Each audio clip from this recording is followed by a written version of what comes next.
Jamano Money Transfer Bureau de Change, your go-to option when it comes to money transfer. With Jamano, you can send money from anywhere in the world to your family and loved ones in the Gambia and be sure the funds will be delivered to them within the shortest time possible. For your convenience, funds sent through Jamano Money Transfer can be picked from all the banks and multiple other financial institutions, including Ajib Bank, Trust Bank, GT Bank, Mega Bank, Basic Bank, Reliance Financial Services, and Approved Services. Visit our head office at Bruceby opposite AfricMed next to Trust Bank Limited or email us at info@jamanomt.com. You can as well call us on 310-3050 or 310-3051 or yet still 733-0688. Our opening hours are 8 a.m. to 8 p.m. Monday to Saturday and 9 a.m. to 4 p.m. on Sunday. Jamano Money Transfer, your most trusted money transfer service where customer satisfaction is paramount. When you think of a simple, fast, and reliable money transfer, think Jamano Money Transfer.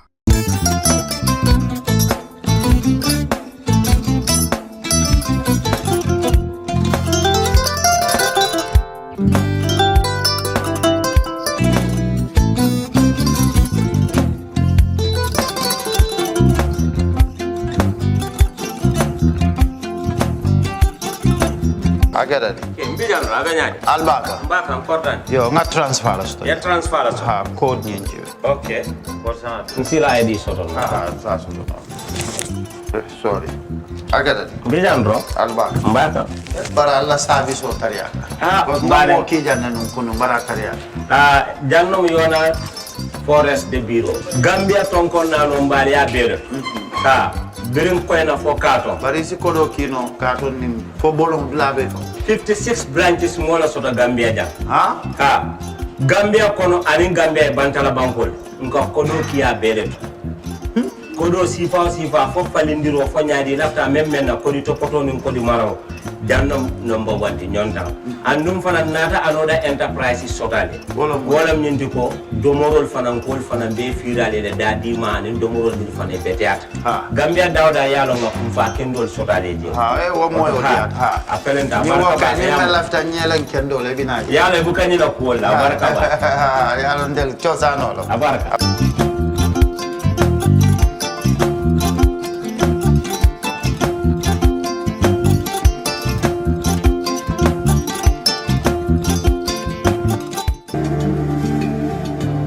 Islamic microfinance is becoming an increasingly popular mechanism for poverty alleviation, especially for developing countries around the world. This microfinance service adheres to the principles of Islam as a form of social responsibility. Yona Islamic Microfinance is the Islamic microfinance of choice in the Gambia, trustworthy and reliable. At Yona Islamic Microfinance, we provide savings products, current accounts, financing products in conformity with Islam. In addition, Yona Islamic Microfinance also offers local and international remittances, takaful fund, management of zakat, management of awqaf, trading and investment, and building of strategic partnerships to bring financial services to the doorstep of the poor with donor projects, madrasas, youth organizations, women groups, and farmer organizations.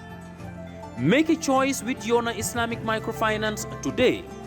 For more information on Yona Islamic Microfinance, call 377-2151 or 9832-151 or visit Yona head office at Tipa Garage, Bakote, or visit any Yona branch located countrywide near you.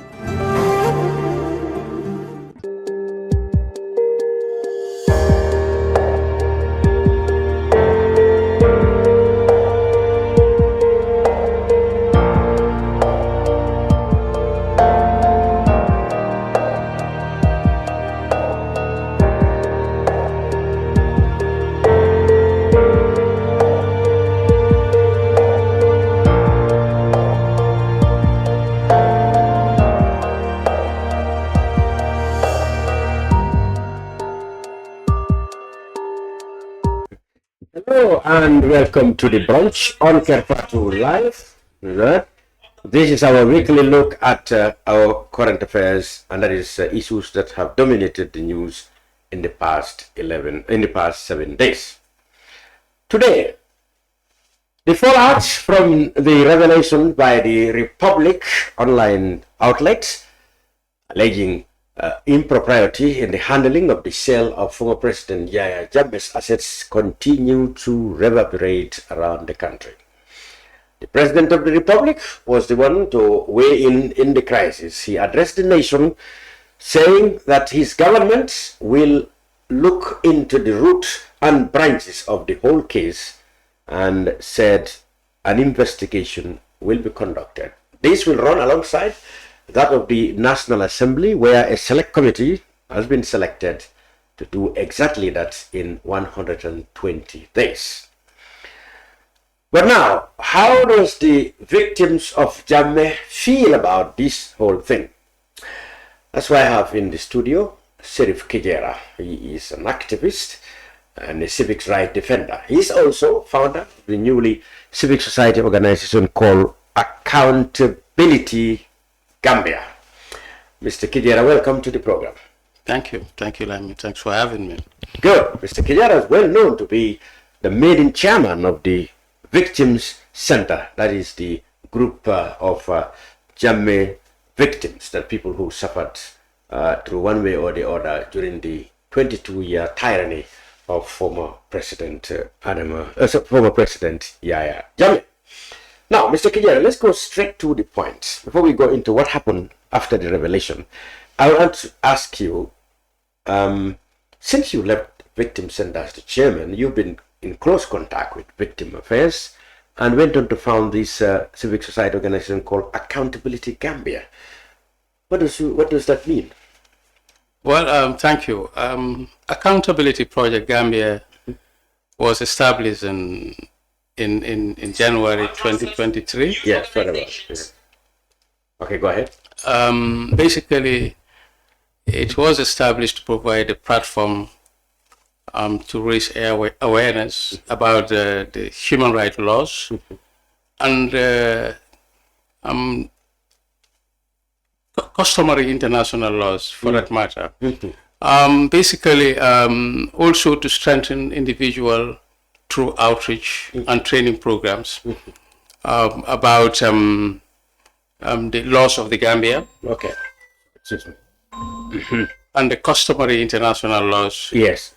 And also to raise awareness about the post-TRRC, the prosecution strategies and the procedures. All right. And not limited, to nurture the spirit of democracy, in the Gambia.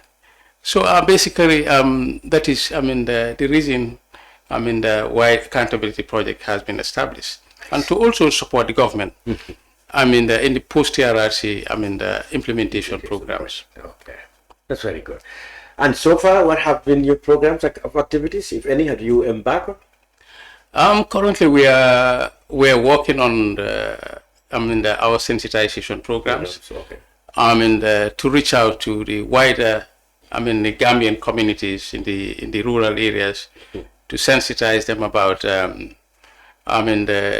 government's, intention about establishing a hybrid court, a special, the tribunal for that matter, to try atrocity crimes that were committed during the Jammeh era, as recommended by the TRRC for government to implement.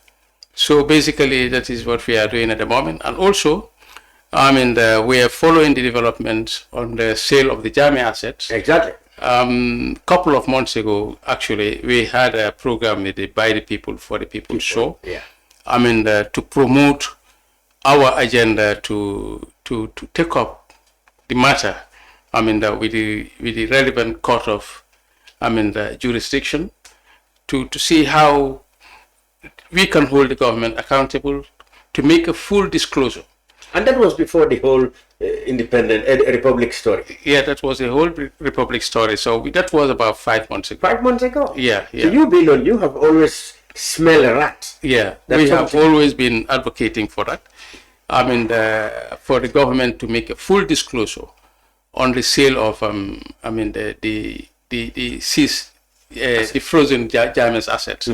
So, I mean, unfortunately, Mr. Fadabo, the Republic made it, a very remarkable report about, how these things transpired, Yeah. how the government conducted the sale of the frozen Jammeh assets. So it is quite, an opportunity for every Gambian, to come forward and to come together to hold the government accountable.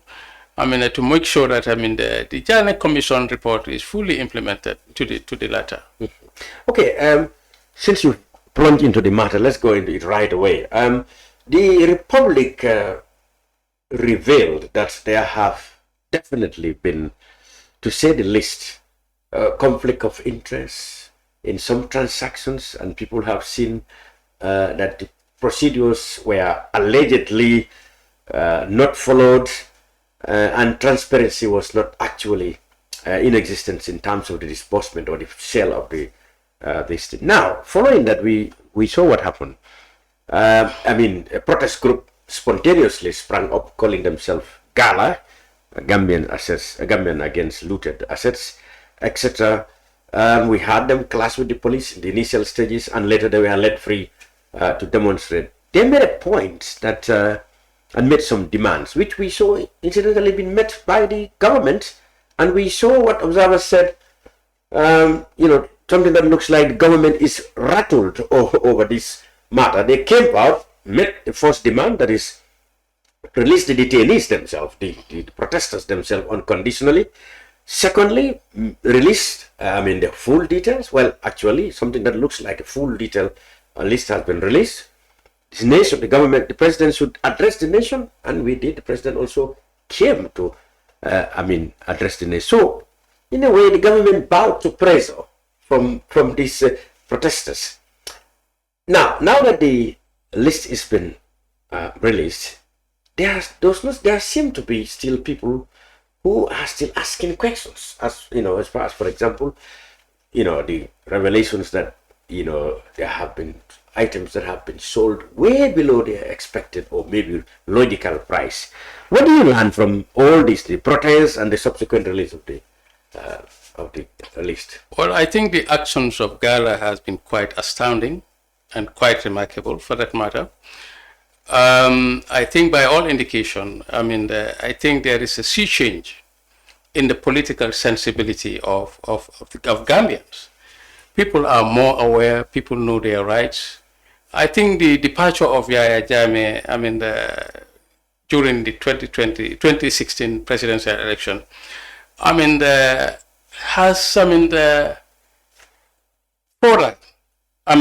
awakened people from their slumber, because we make our leaders, we turn our leaders into being a monster. We turn them to be demigods. But as a result of the different parties coming together during the 2016 presidential election, and with the support of Gambians at home and the diaspora as well, I think it has set a precedent. That Gambians are not no more willing to be ruled under the mantle of dictatorship. The Gambians have freed themselves from the circle of authoritarian dictatorship. So the coming up of Gala and Mustafa Dabo, for that matter, coming up with that the remarkable report, I think Gambians have taken ownership of their destiny. Gambians are willing and ready to hold their government accountable for the management of state resources and managing of government affairs as well. So I think it is a wake-up call for anybody in power to know that Gambians are not willing, to be managed as they used to be. under the dictatorship of Yahya Jammeh. And then I think with the government, coming forward, providing list, I think it has been long overdue. It has been more than 5 years. Yeah. You know, people are waiting. People have been patient. You know, people have been making noise. Not that much noise, but few individuals have been asking questions about the way and manner Jammeh's assets were disposed. But we have to bear in mind that the Ministry of Justice could not have sold the assets of the frozen Jammeh assets without the full, the operational complicity of cabinet. The president have said it in his speech that a cabinet committee was formed, a task force was formed, to monitor the sale of Jammeh's assets. Ministerial task force. Ministerial task force, for that matter. So the president can also come and say that he was not aware. He said some things are just new to him. So he cannot say that. So that raised the level of incompetency and the lack of leadership we have in government, headed by Adama Barrow. So which means the government lacks direction, the government lacks leadership, and then I think we can only hold the president accountable. By the time you say the buck stops with him, I think the buck actually stops with the president. Yeah, you are right, because he seemed to be suggesting that why are people pointing to him alone when actually all what he did was actually, acting on behalf of the government. Yeah. That's what I understood from his message. Why him alone when this was a government process? And the government came to say there was a ministerial task force. Yeah. So obviously, like you said, government couldn't have been unaware all along. Although President Barrow surprised us to say some aspect of it were news to himself. He said just knowing about it. Well, that is due to his incompetence then. We have to, there is no excuse for someone that is responsible for managing the affairs of the country. Okay. And for setting up the cabinet, a ministerial task force for that matter. And I'm sure the ministers give him feedback. They report back to him. So, the president cannot just come and give excuses that, he is aware and not aware of certain things. Some things, yes. So that is not an excuse. So I think basically the president is just trying to show a face. Just to appease Gambians.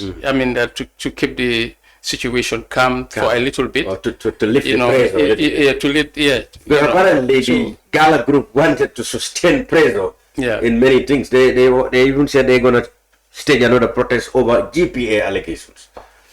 Well, I think one thing has to be done at a time. Yeah. We have to keep the momentum.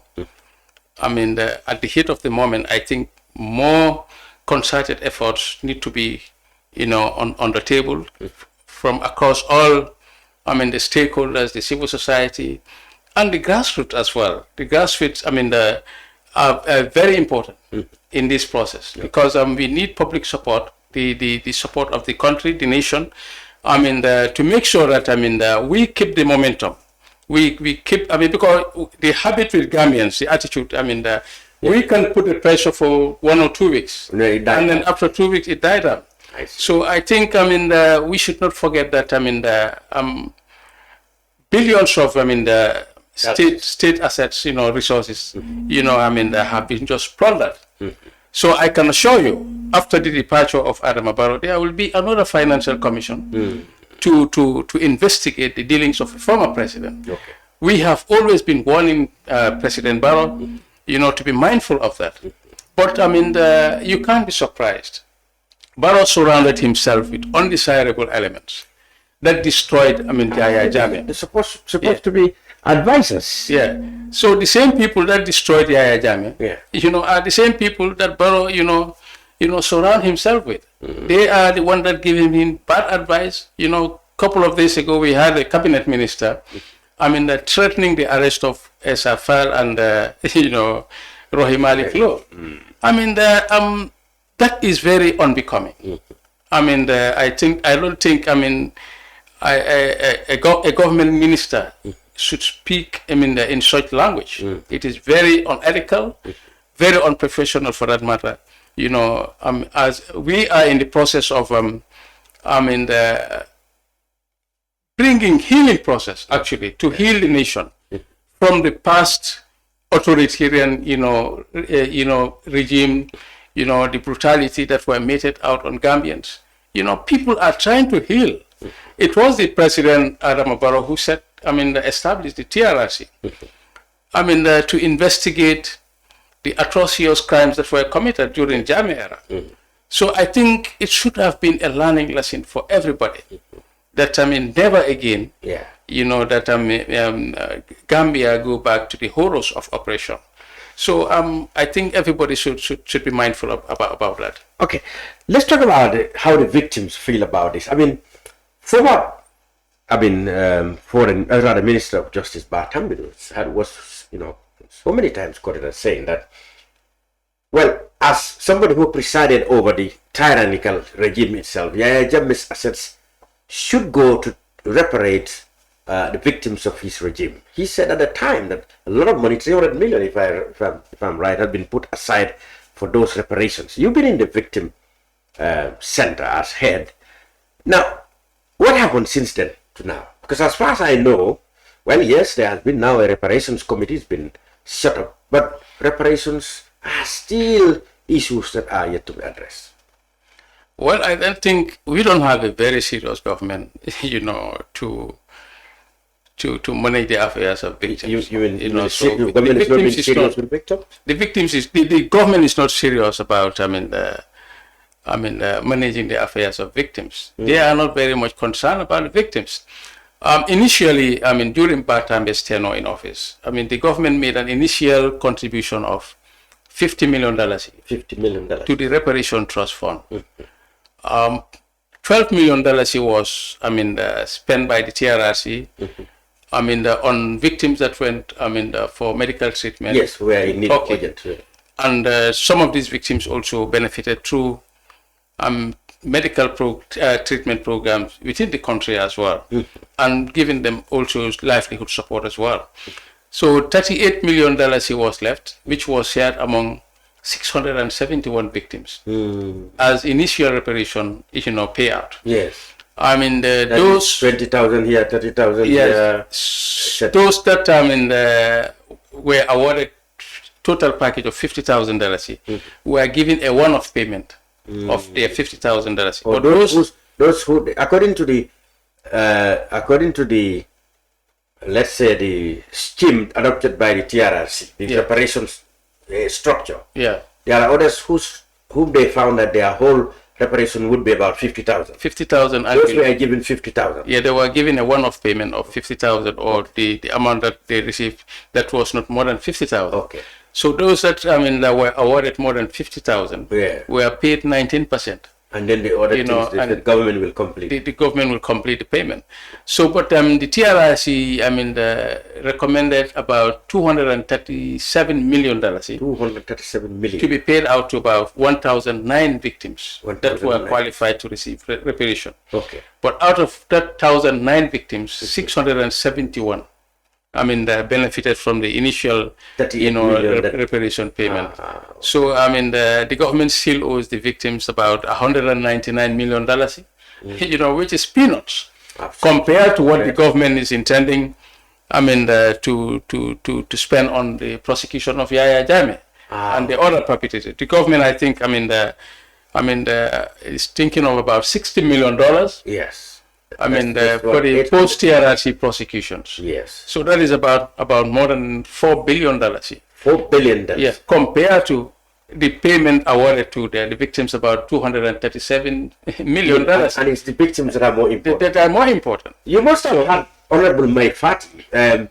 He said something like that, and I believe so many people criticize him for maybe downplaying prosecution as to reparation. But his point was that, look, before we spend $4 billion trying to prosecute Jammeh and his associates, why not we give that money to the victims, or at least compensate the victims adequately, because obviously that money is going to end up in pockets of some judges and some lawyers, etc. What do you make of that? Because he came on accused him though for saying something like that. Well, I don't know the context. I mean, the way people are understanding my party's approach. But I understand that by all means, Jammeh should be prosecuted. Yes. You know, it is very important to set that precedent. Yeah. That never again no leader will, come and then, violate the rights of citizens like the way Jammeh did.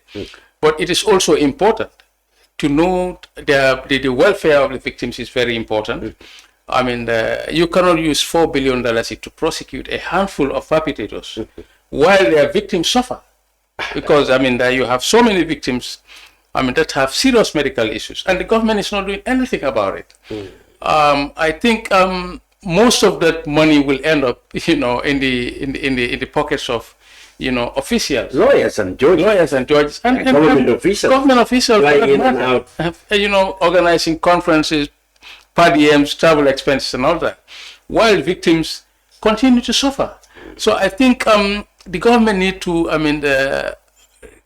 revisit, the amount that that they're planning to spend on the prosecution of the Jammeh era crimes.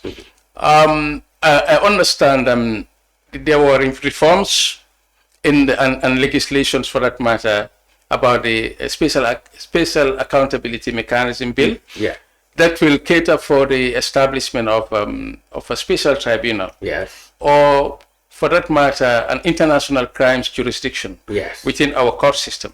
So we have learned that Yankuba Toure and the NIA9 were prosecuted within our domestic courts. So most of these cases can even be started. I mean, the government can start prosecuting some of these cases within our domestic courts.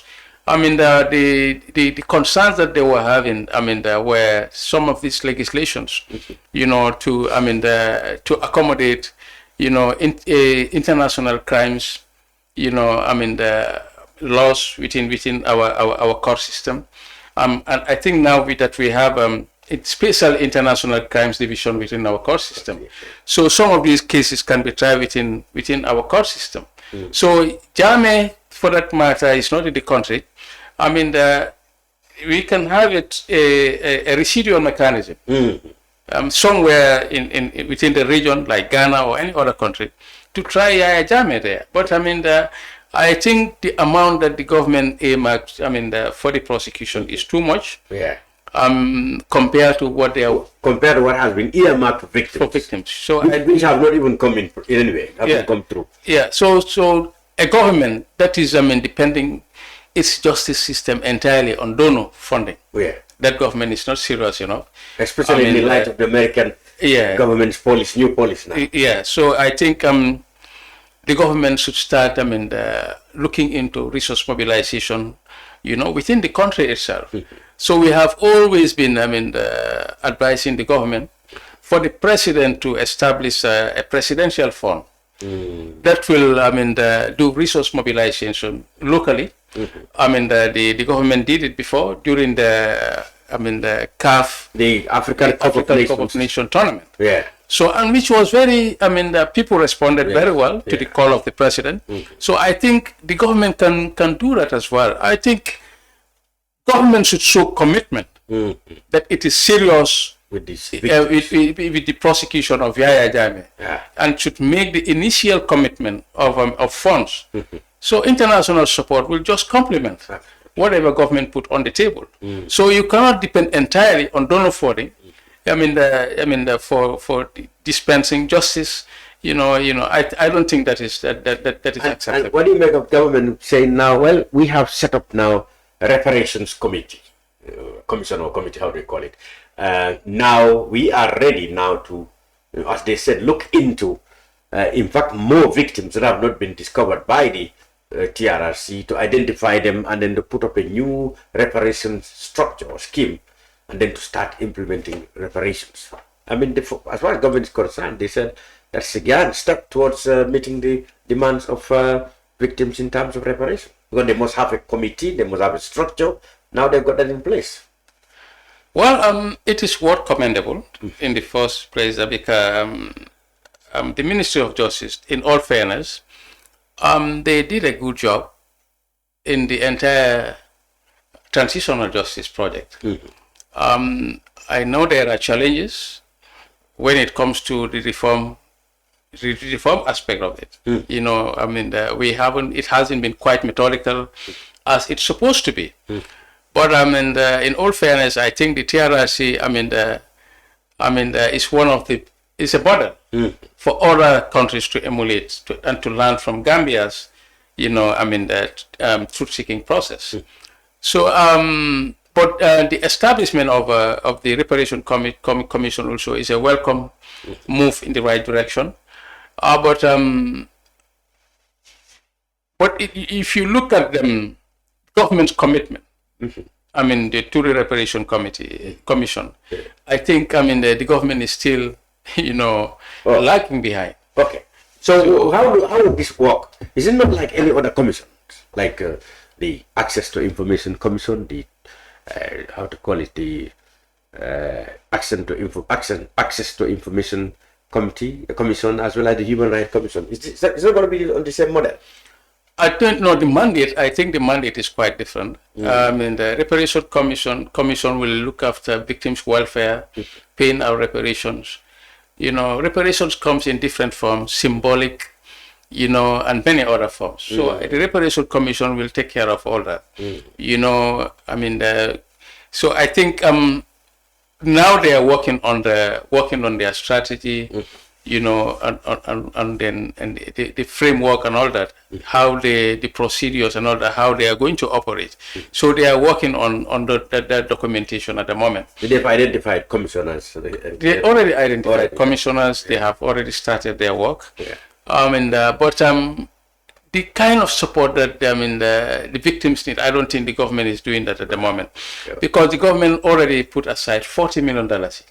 $20 million will be operational cost for the Reparation Commission, and the $20 million will go into the Victims Trust Fund. So, how much is $20 million to cater for more than 1,000 victims? That is I think that is pittance. I heard the president said he even met the United Nations Secretary General to talk about the country's need for assistance towards reparations. He said they're taking reparations very, very seriously, and they will not, they will do their own, but then they will still look for partnerships and donations from international partners towards reparations. I think Gambia, we have to understand that, we lost that attention from the international community long ago. Oh, you mean the goodwill we have enjoyed from the international community? You mean we lost that now? We lost that. Back in 2017, when the new government dispensation came into power, the Gambia was the beauty queen at the international arena. Yes. Everybody was, willing to support. Yeah, I had the foreign minister yesterday talking about how everybody wants to deal with the Gambia. Yeah. But I think that momentum, we have lost it. Due to certain, the things that the government have been through. Corruption is quite endemic in this country. The government have been, using the resources of this country in a very wasteful way. You can look back during the OIC, summit.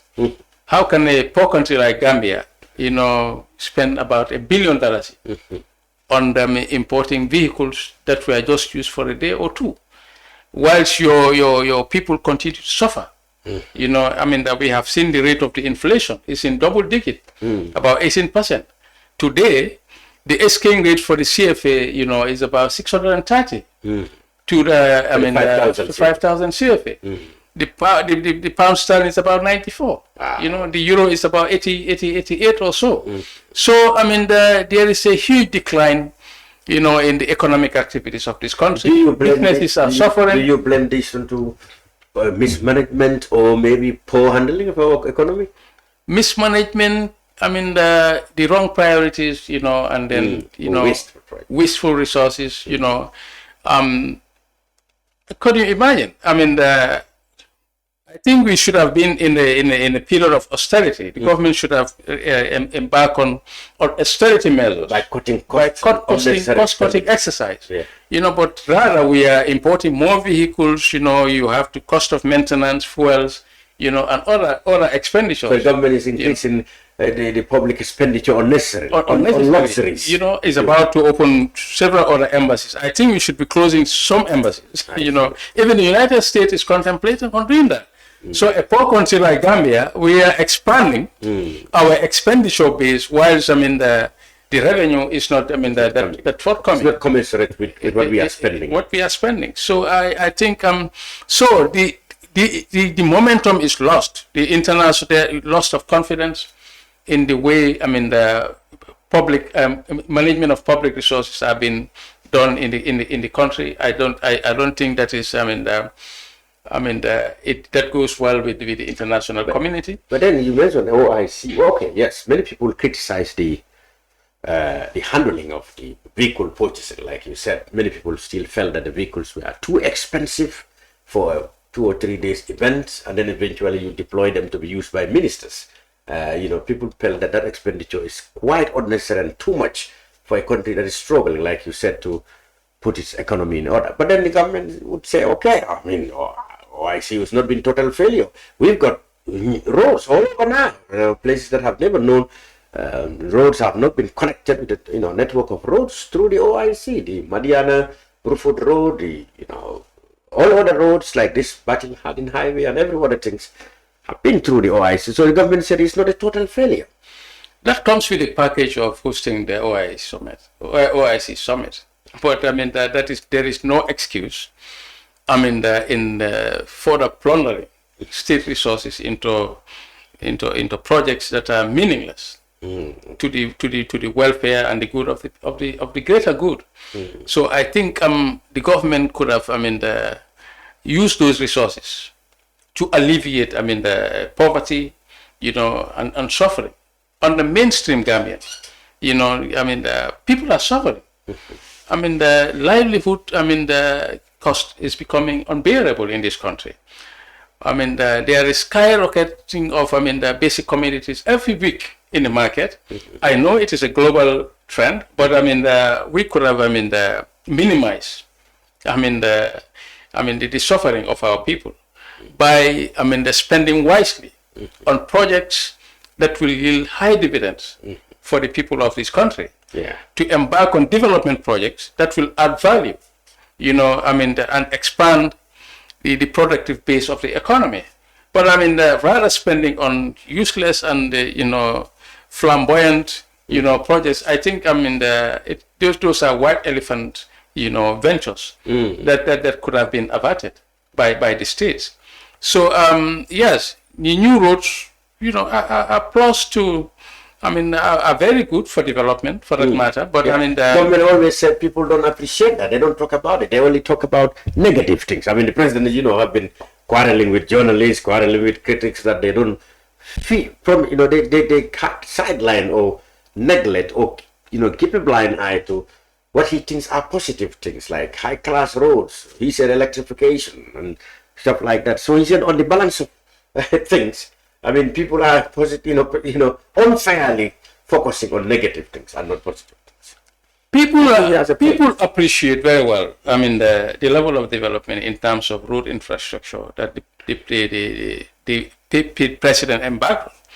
But that also has to go by improving the living condition of the citizen as well, by creating employment for the youth as well, because we have seen the illegal migration. There is no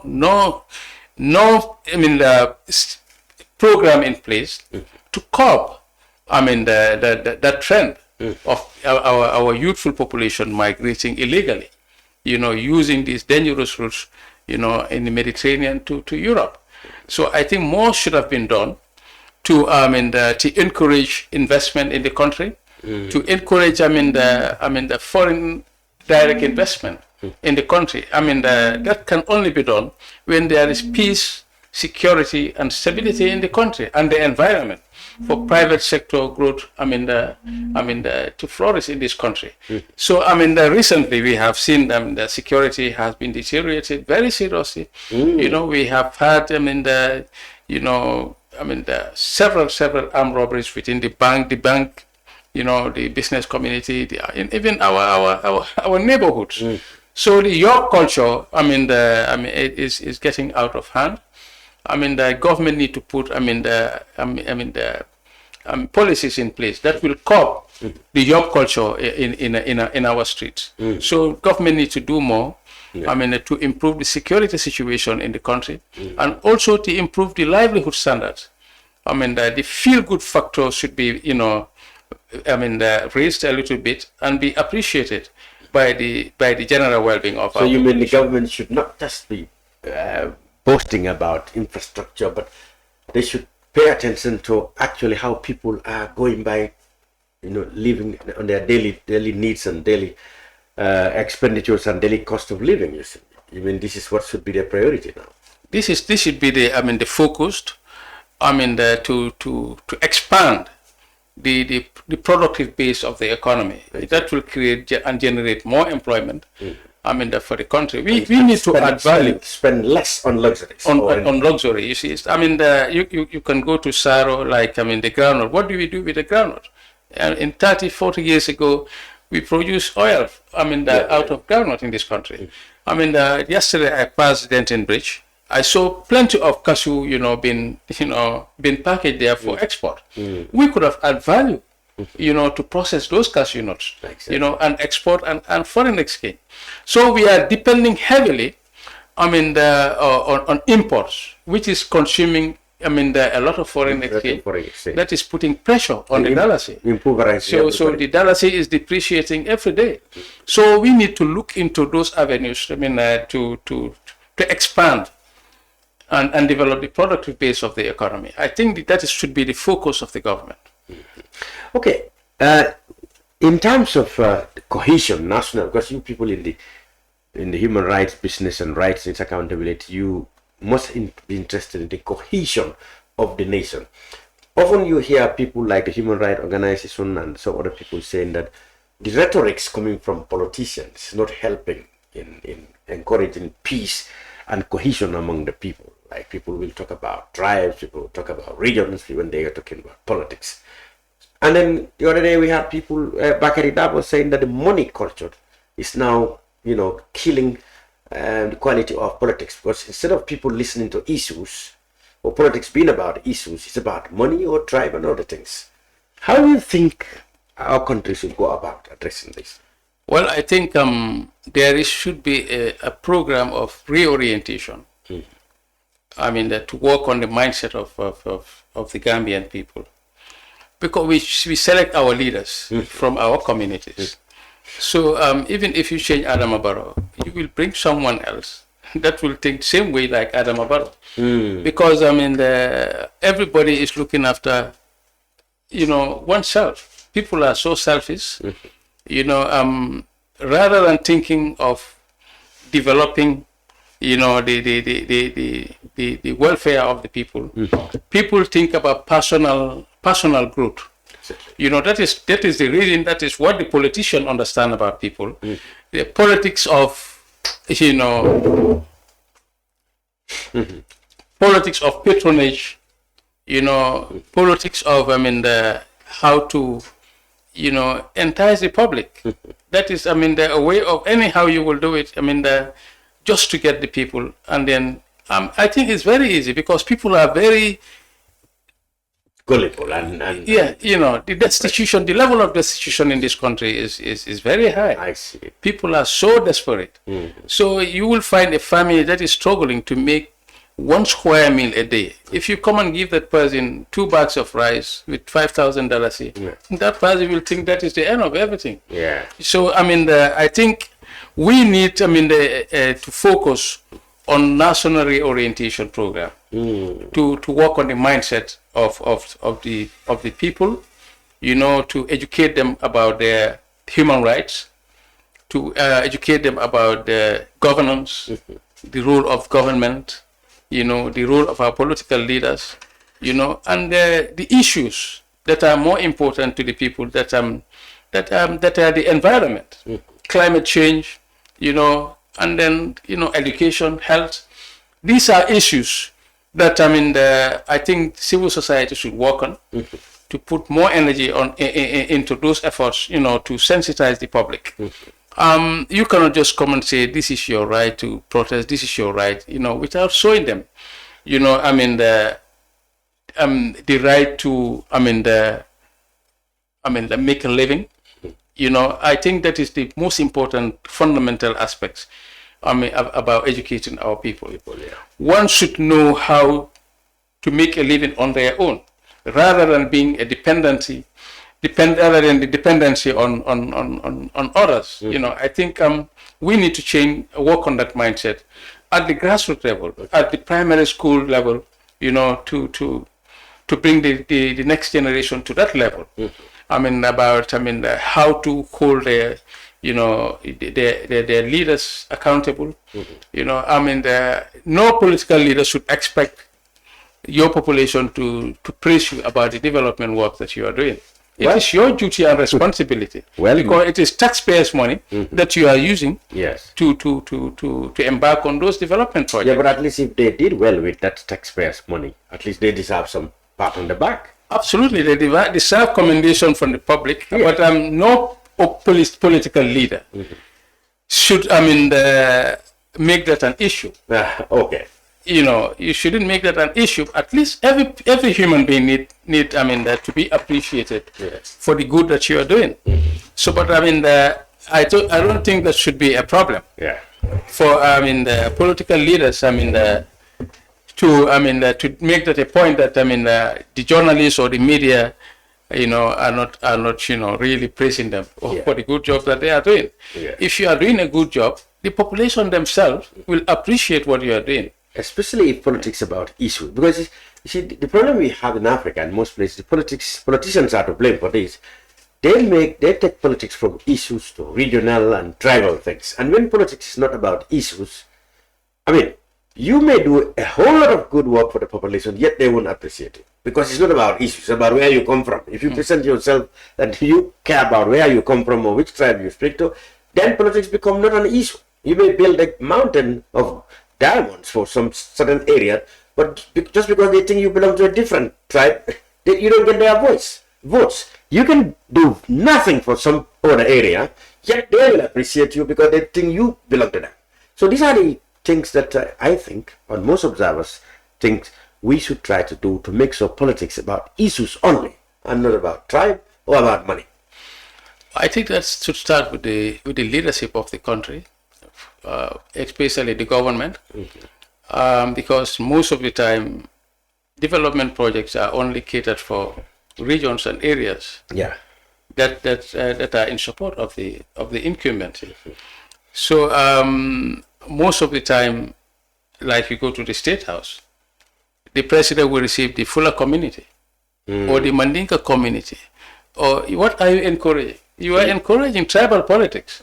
So you shouldn't treat the citizens like that. Or you shouldn't have encourage the elders, you have the Gambia you have the Supreme Islamic Council. People observe that all these things are not necessary. They are not necessary. The Muslim elders, the Supreme Council, the Gambia Muslim, all belong to Muslim. Just meet Muslim leaders and stop there. Yeah. And meet Gambians as Gambians, not as Sarahules or as Mandinkas or as Fullers. People said president should be mindful of those things, but the government officials, we heard them say, well, people have the right to identify themselves in the group they belong to, and if they want to see the president, what will he do? That shouldn't be encouraged at the presidential level. Everybody have a right to association. The Fullers, Mandinka, Sarahule, everybody have the right, to do their own programs in their own way, as a community, as a tribe, or whatever. But when it comes to national issues, I think the president should distance himself from that. He shouldn't encourage that. Like the Sarahule or Fuller community or Mandinka to go in groups and meet the president. That is not telling well, for our social cohesion. It is not good for the security of the country. It is bringing more division than uniting, us as a country, as one people. So, I mean, the direction should be how to, bring the whole nations together. I mean, to think positively as Gambians. The focus should be about how each and every Gambian can contribute, to the national development. The programs. That I think that would be more beneficial to the country than creating, division, among different ethnic, groups or whatever. So I think the president shouldn't think in that direction. I think no other political party also should think in that line of, the direction. Right. Still on political matters. Now we're going into these elections in 2026. So far, if you look into the political terrain, we've seen the National People's Party rallying, its partners, they call them in what they call a grand alliance, making it very clear that President Barrow is going to be their flag bearer in 2026. And as far as they are concerned, every day we hear stories of cross-carpeting. The last time it was supposedly a National Assembly member from an opposition held a constituency in Fonyi Berepet. So as far as the NPP is concerned, everyone matters, and they're putting things together. Meanwhile, in the opposition, we have not heard of any tangible move in terms of what they're talking about. But even say tangible in bringing together. We heard that in Doi, they started their people trying to suggest that if maybe Halifa should go away and step aside. In the UDP, there have been talks that lawyer Zeno Dabo may not be the candidate now. It should be Talib Bensouda or somebody else. SFL of Sobea and APP is also flexing its muscles. But so far, all these groups are all staying aloof so far, we have seen. Do you think, in your calculations, you expect an opposition coalition against the NPP Great Alliance or Grand Alliance, as they call themselves? Well, nothing is never too late. We have been in the same kind of situation during the 2016 presidential election. The opposition came at the 11th hour. They came together at the 11th hour. November, December. Yeah. December? So Barrow came as a candidate 3 months before the elections. So anything is possible with the opposition. But I think NPP is more organized. It's more organized. It's more organized, and then they have structures, more structured in terms of the opposition. I think what brings the NPP together, I think you have, politics is a game of vested interest. So some of these cross-carpeting people have their own interest. The way people think is completely different from what others might be thinking about.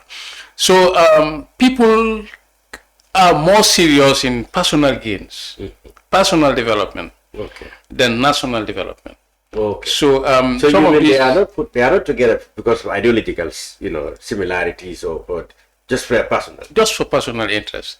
You don't move to another party because of the ideas, or whatever. I think it should have been a battle of ideas. Then, battle of, the personal glory and, personal gains. So you see most of these cross-carpeting, they have been, influenced by, or they have been induced by financial gains. You don't know what Barrow administration is putting on the table for some of these people, Okay. So some of these, the politicians... They claim that these people embrace the idea of national development. Some people are struggling financially. So Barrow knows. So you mean how the system... like Bakari Dabo said, maybe politics, money politics. Yeah, Barrow knows how the system works in this country. So some of these people, they are more interested in making a name for themselves, in making, their own, living standard, more comfortable for themselves than, having the national issues that need to be addressed, politically. So I don't think we have I cannot say we don't have a very serious, the opposition in this country. But they have, what they are doing is yet to be decided. Most of the issues that are ongoing in this country, you don't hear the National Assembly members talking about it. A couple of years ago, we had Barrow saying, that he bribed the National Assembly members $10,000 each. Yes. Which country would you say that? The president should have been, maybe he didn't have a better word of saying. He might have said, I gave them. Well, he said he bribed the National Assembly members. He said, Majanko Samisa be as witness to that. Yes. So, you cannot say that in any country, in any serious country, and the opposition should have used that, against the president. But we don't have a very serious, opposition in this country. You go to the National Assembly, every 5 years, the president will give them a brand new car. So, that in itself... Well, they say the government, not the president, but they said, well, in the initial stage, yes, the president said somebody donated those ones, an unknown part, unidentified. Unidentified. Yeah, never been investigated. Well, except for certain people like Doi people never took it. Yeah, so... But in this other one, they said, well, that one is money that we're gonna pay anyway. It's a loan, so they justified that to be low. But even that's 2.5 million or so. People are critical of the cost of the price for the MPs. The National Assembly members are more interested for the past 5 years in, increasing their own salaries, their allowances, the luxuries for them, for their office, so they are more interested in self-development than focusing on scrutinizing government, activities, the sale of Jammeh assets. Yeah, in that case, this should have been investigated a long time ago by the National Assembly. They themselves blame themselves for this current situation. That they failed to do what the protesters did 1 week ago. That is by make sure the government account for it long time ago. Yeah. Why do you think they failed to do that? Is it division or just incompetence on this part? I think some of these National Assembly members or some of these parties are being compromised because you see the sale of Jammeh assets. Some big wigs in other political parties might have also benefited. Okay, so they are not interested. It's not just about the government. So you think if the investigation is done and we have a report, it might implicate people who might come from different political parties. A lot of things will surprise you when these reports are out. So that's why many people benefited from this scheme. I would call it. It is a scheme. How can you dispose a vehicle that costs about $1 million for $50,000 or $75,000? Without following due process. I think the Minister of Justice. But who do you blame between the commissions on the Janet commissions on sales and the Alpha Capital appointed by government? Which one do you blame of not properly following procedures? I think both. Both. They didn't both follow the procedures. I think there are financial regulations that is already in place, and the commission just made a recommendation for Jammeh's assets to be frozen. Yes. But I don't think they have the mandate to dispose of Jammeh's assets. Well, at the time they argued that some assets runs risk of being either perishable items are there, or items that are pressingly needed. For example, in the case of the tourism development area, they said investors want to put up a hotel for the OIC, etc. Those were the arguments pushed to court to get the vacation judge to unfreeze them. So those kind of things, they said, happen, and the commission sold some of those things in the course of their lifespan. But then came Alpha Capital, appointed by government, to go ahead. So to go ahead with the sales. So these two, you don't know who is to blame. Well, who did the valuation for the assets? You know, they need to come out and tell the public about that. And also, what are the legal bases, you know, for both the commission and the state to dispose of Jammeh's assets? You know, what really... Well, the legal basis might be Jammeh, after all these states, as President Barrow himself said, these things belong to the state in the first place. But it has to go through a court process, I think. There should be a court order to unfreeze Jammeh's assets for the states to be able to dispose some of these assets.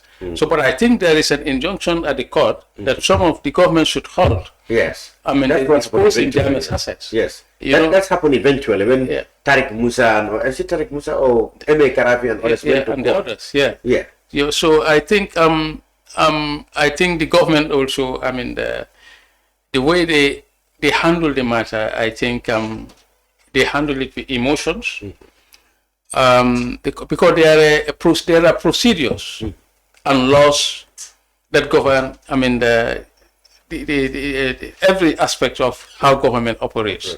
So there are financial, you know, regulations. There are also financial instructions of the government. So I think the government should have abide by all those, I mean, the laws. I mean, if you come to the valuation, who did the valuation for vehicles that cost about $1 million to be disposed of at a giveaway price of $50,000? And then of course, where were the auctions, where the bidding process open and stuff like those are the issues there. You know, so it hasn't been. I mean, I was not aware of the sale of Jammeh's assets. So even if they advertise it, perhaps maybe it's on 1 or 2. Well, I can't remember that, but I work in the media, so you can't remember. I was so interested. So if you look at, I mean, the people that bought the vehicles, there is a person, I don't know, Sheriff Kijera or so. Yeah, there was a Sheriff Kijera all the vehicles. Yeah, so many things. So is he the only Gambian that is interested in buying? And those vehicles? Was he a front for somebody else? Somebody, you know. So I mean, there are a lot of grey areas. Sections. Maybe the parliamentary committee's inquiry, as well as the presidential one, may fetch us. And in fact, for me, more importantly, it looks like just a fraction of what Jammeh is said to have owned is actually what we are talking about. Because we're talking about 45 properties, isn't it? Yeah. And it's 288. Yeah. So it looks like there are a whole lot of, you know, assets in terms of land that are yet to be disposed of. Well, the government should come clear, make full disclosure. Exactly. About the inventory of the total assets of Yahya Jammeh, and then the valuation report, and then the beneficiaries who bought those assets. I think they need to make a full disclosure on that. But I mean, we lack confidence in the way government do things. But at least there is hope that the parliamentary committee, even though it started with controversy, going back the track record of the membership and who should head it, but it looks like people have more hope in that. Going back the track record of the parliamentary, I mean, the investigation, nothing much will happen. I mean, how many investigations, I mean, did the parliament do? The AKI victims and all that. What did government do about it? The victims, families of the victims at least went to court, and the court is hearing the case. Government didn't want to involve the Attorney General and all that, but the court said no, they should be involved in the shoot. At least that trial is going on. Yeah, but the family took it upon themselves. You know, to find redress. But the government did an investigation and suspended the medical control agency director and stuff like that. And then, of course, some pharmaceuticals, you know, importing have lost their license in the process. So at least governments have done something. Well, they have come halfway, but I mean, I don't think the victims are very much satisfied. Oh yeah. You know, but if you look at the auditors, you know, I mean, the national audit also is doing their own investigation. Yes, that's right. But that also will come to nothing. Yes. You know, the president said auditors' recommendation or reports is just a mere opinion. So, I mean, what do you expect from all these investigations that are ongoing? So, I think if the government is serious about these issues, about, I mean, addressing the sale of Jammeh's assets, I think the government should, I mean, come up with another commission that will be transparent. You know, that will be like the Jammeh Commission. People will know what exactly happened. You know, I mean, at least, you know, all those that were involved will come before the commission and testify.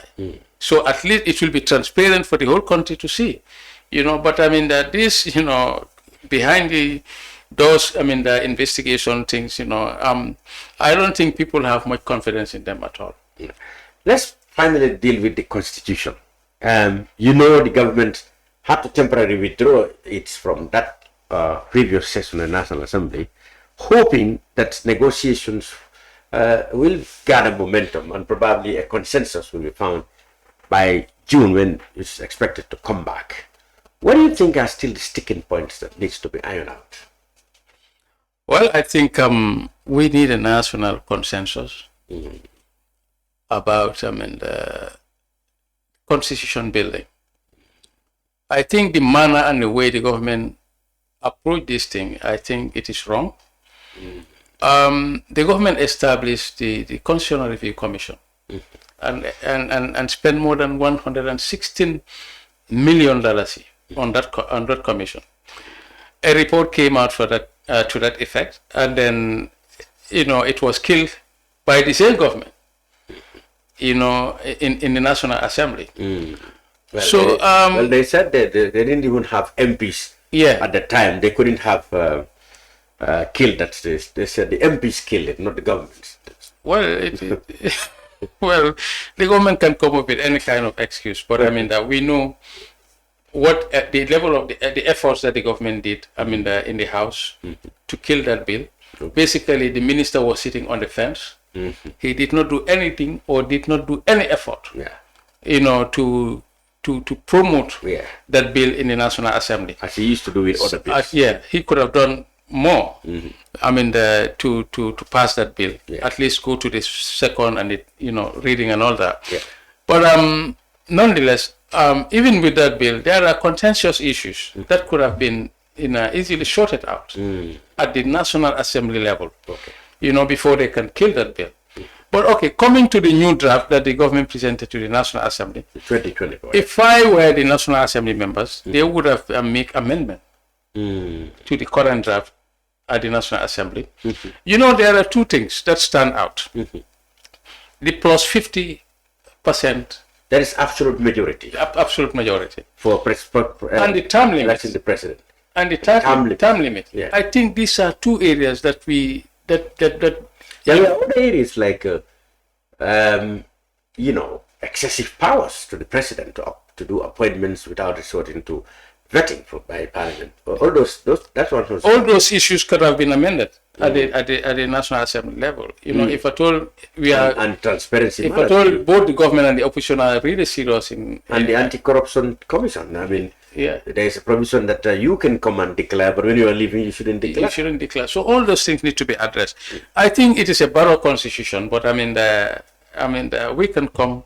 But how can then it will be? How can those fundamental things then be changed when in the first place you don't agree on? For example, do you want the president to have all such powers, appoint ministers and appoint every other, you know, sectors, the police, the you know, electoral commission chairman and commissioners, etc. Only the president has the powers to do that, as it is right now. So how do you think the people will accept that? But the president is still having those powers. Yeah, that's what I'm saying. Appointing all those, you know. But I think what stands out for me, I mean, is the 50+%. Yeah, the absolute majority. Absolute majority and the term limit. I think that is the deal. Okay. You know, when we have a new government, we can work on amending the constitution. You know, but I think also. So, what do you think is the attitude of the president towards term limit? His president has said he's very much committed to term limit. The problem had been he didn't want the term limit to start now.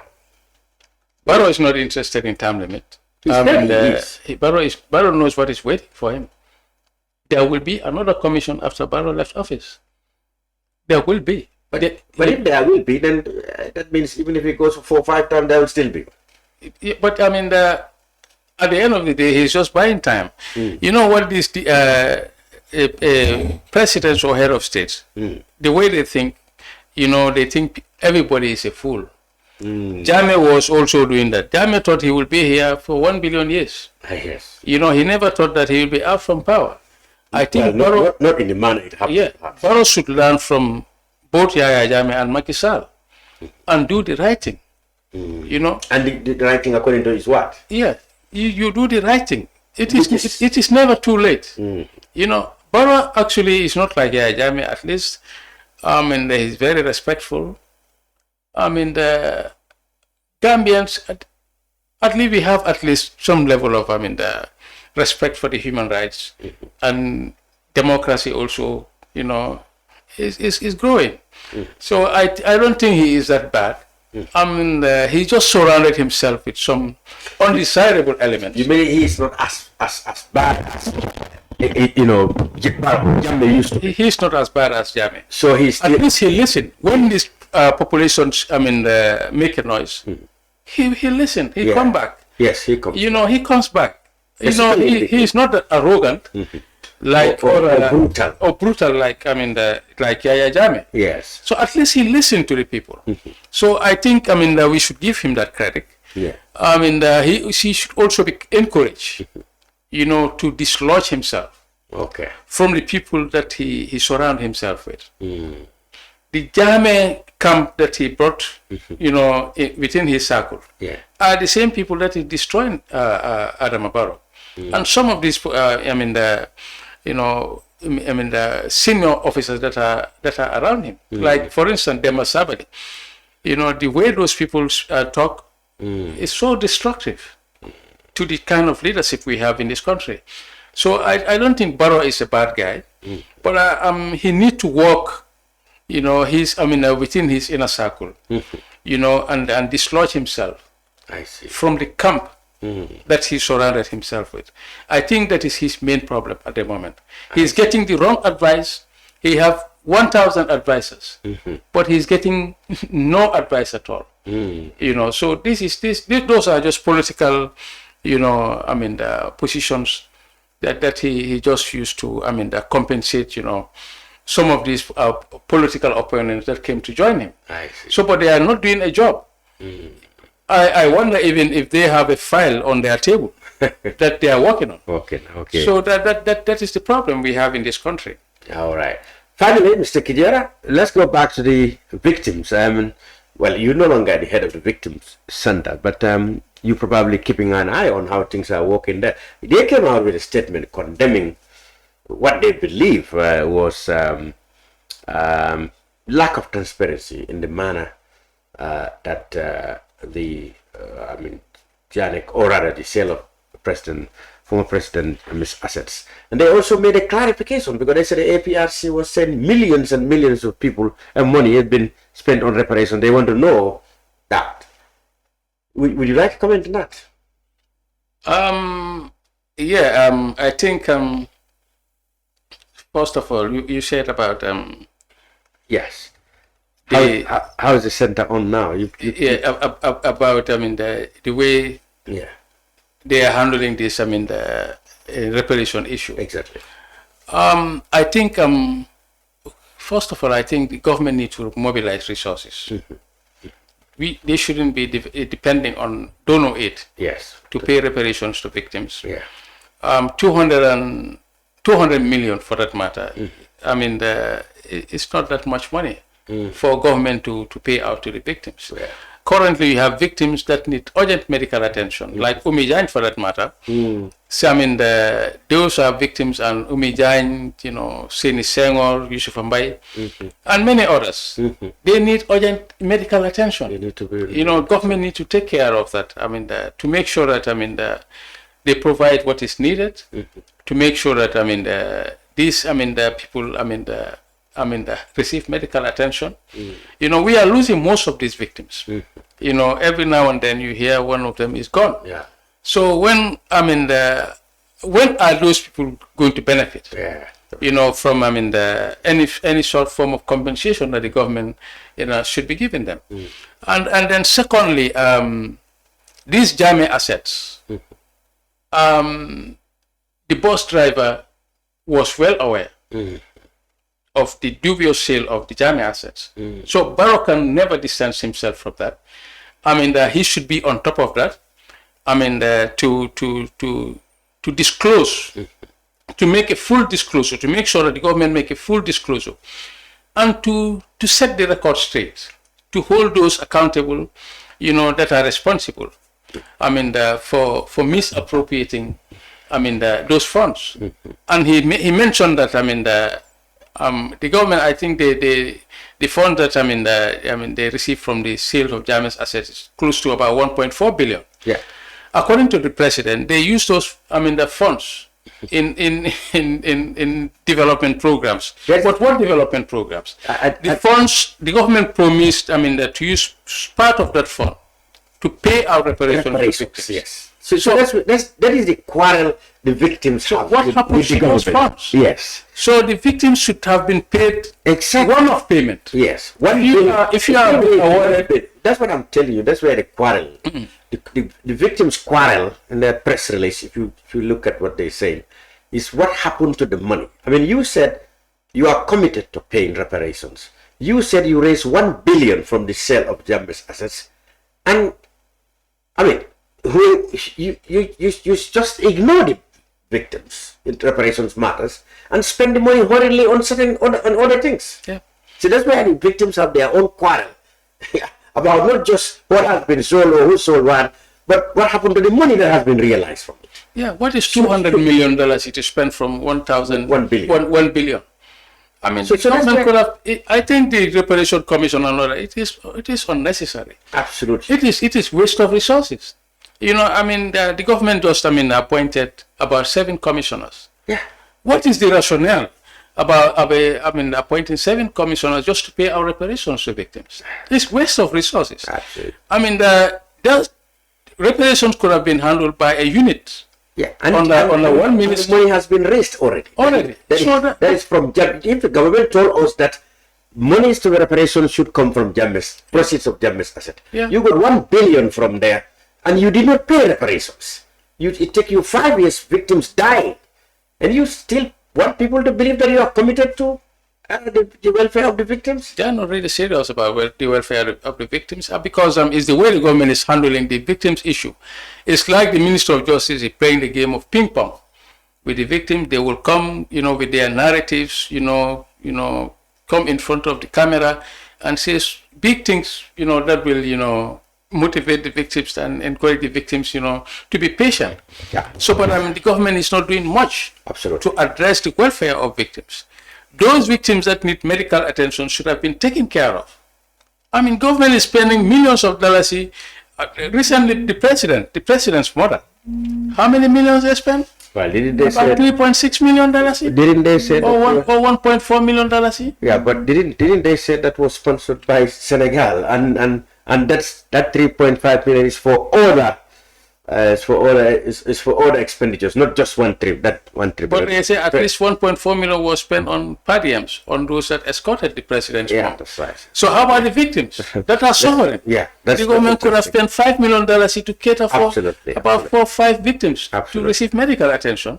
Currently, Umi Jane has a hospital in Germany to go and receive medical treatment. Yeah. But there is issues to acquire visas to go to Germany. Can the government step in? Absolutely. And Post Authority is already paying for that. So the government should come to her aid. Absolutely. And provide the logistics or the necessary documentation arrangement for her to get her visas to travel. Well, of course, they don't have control on visa, but at least to it's government to government. At least government can work on that. Ministers or other government officials are traveling to Germany. Yeah, I know. Every now and then. Absolutely. So how about the victim? Government can work on that. Absolutely. So they are not taking the welfare of victims seriously. I think more need to be done to address that issue. Okay. All of victim-led association, I think they should, focus on that direction to hold government to account on that, to add more pressure. And to ask what happened to the $1 billion that has been realized from Jammeh's sale of Jammeh's proceedings, because it should have been paid to victims by way of reparations. That is not done. So that's the message that is separate quarrel the victims have from all this saga. Absolutely. Thank you very much, Sheriff Kijera, he was the former chair of the Victim Center. Now he continues to be an activist, a human rights defender, and he is the founder of Accountability Project Gambia. Thank you very much for sharing your perspective on the brunch on so many topics. Thank you, Mr. Chair. The brunch will be back next week. Until then, goodbye for now.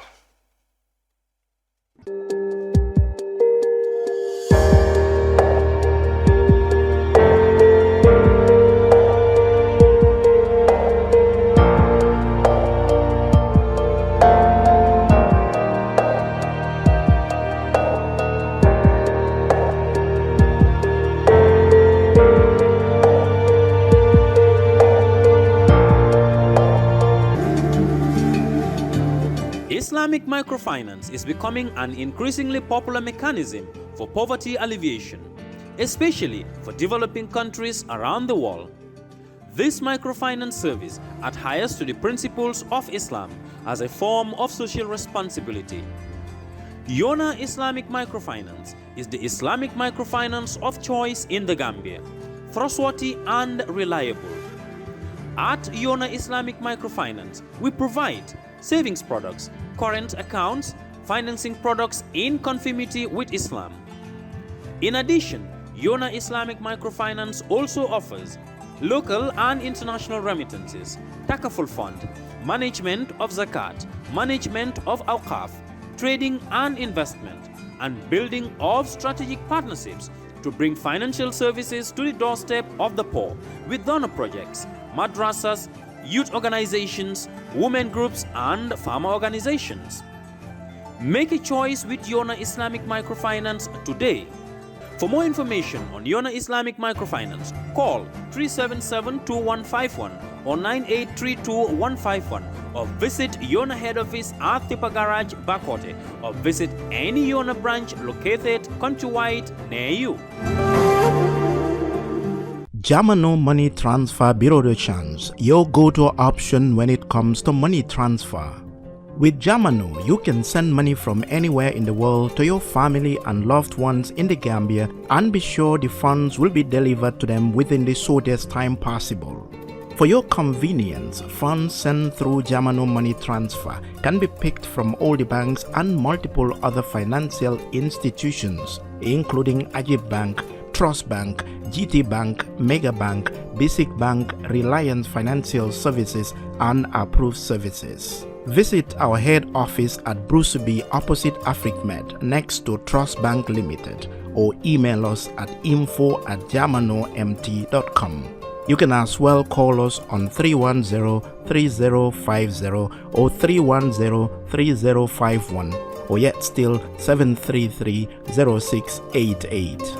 Our opening hours are 8 a.m. to 8 p.m. Monday to Saturday and 9 a.m. to 4 p.m. on Sunday.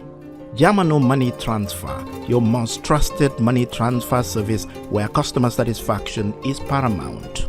When you think of a simple, fast, and reliable money transfer, think Jamano Money Transfer.